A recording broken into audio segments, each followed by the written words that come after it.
Full disiplin lan, sana ne lan? Geri geldi chat işte. Abi hadi osurarak tüm kokuşu uyandırma anısı. Abi bak yalan söylemiyorum. Uzun zamandır bu sesi duymuyorduk. Osurarak tüm koğuşu uyandırma anım yok. Ama horlayarak uyandırma anım var. Bak yemin ederim. Her gece 3 kere Vanlı bir arkadaşım vardı çaprazında, tamam mı? Ya diyor ki sen diyor eli yüzü düzgün bir adamdın diyor. İlk gün ben seni öyle gördüm diyor. Senden bu sesin çıkması mümkün değil ya diyor. Yemin ederim bak. Öyle bir horluyormuşum ki falan böyle de. Hep bir farklı insanlar tarafından gece uyandırılıyorum yani. 3'te 4'te.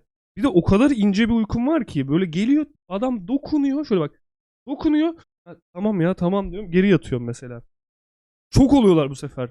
Dokunduğu an uyanınca bu adam da şok suratı. Aski teşekkür ederim. Asker refleksi abicim işte. Askicim çok teşekkür ederim. Cömertler. İşte asker refleksi. Yiğit teşekkür ederim. Cömertler. Oğlum bir para atmayın lan. Bir para kazanmayayım da bir anlatayım lan. Yaşanması lazım.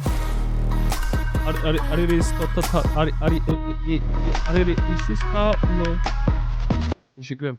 Bulunluk bahsedin. Abi koğuştaki arkadaşlar en son şey demişti. Ya biz toplanalım.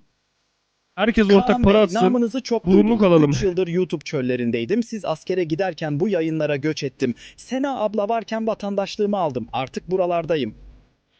Yaptım abi, hoş geldin. Tekrar nüfusa gitmen lazım yalnız. O kayıtlar sayılmıyor. Sena'nın aldığı kayıtlar.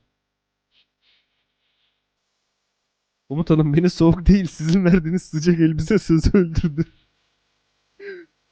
Ya o zaman ben başlıyorum askerlik anısı anlatmaya.